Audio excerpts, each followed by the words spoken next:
Okay, so another quick video for myself, Harvey Goldman. No cuts, no edits, no filters, and no hair. So, as you can probably see and hear, this is now day 3 of my hernia recovery walking.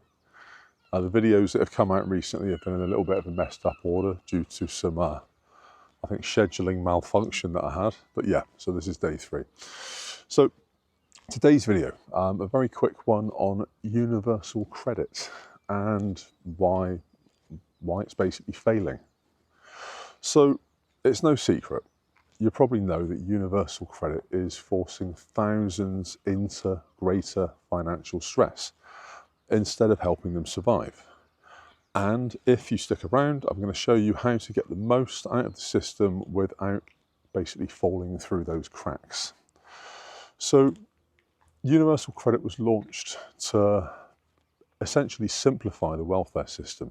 It was there to make work pay,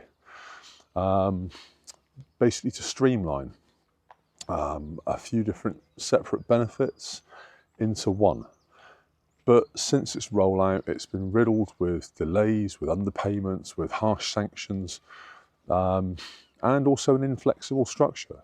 And it often leaves the most vulnerable even worse off. So this isn't just a policy failure. It's not. It's a crisis. It's hitting millions of people, especially during a cost of living squeeze. And obviously this won't do. So let's get into some of the facts. So basically, universal credit by the numbers. So over 5.7 million people in the UK were on universal credit as of May last year. Those are stats from the DWP. So roughly 40% of claimants are in unemployment.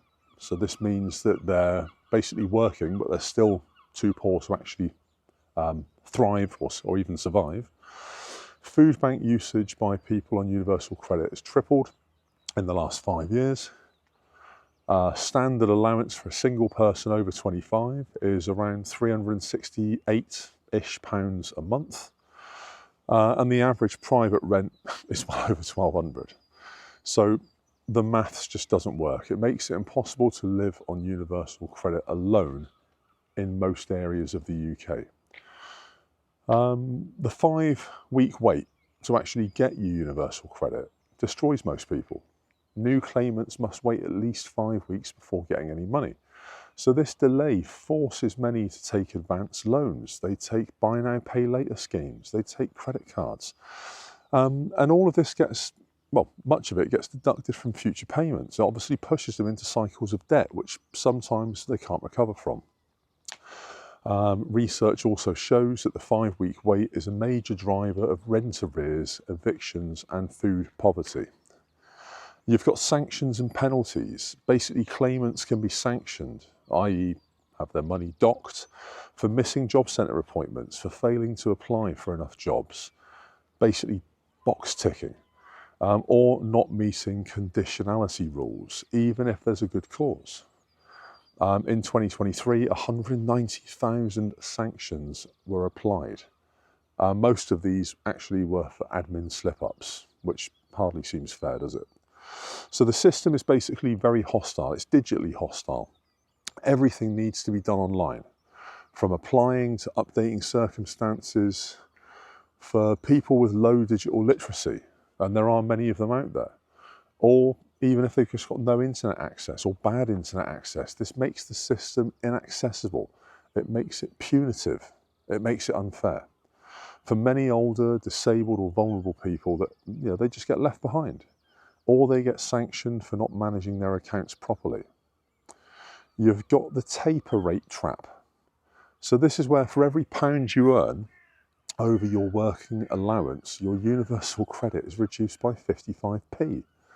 So this means that people often feel they can't afford to work more because they lose too much in benefit. It's meant to make work pay, but in reality, it discourages progression. It discourages people from wanting to work. And also it traps people in those low-paid jobs.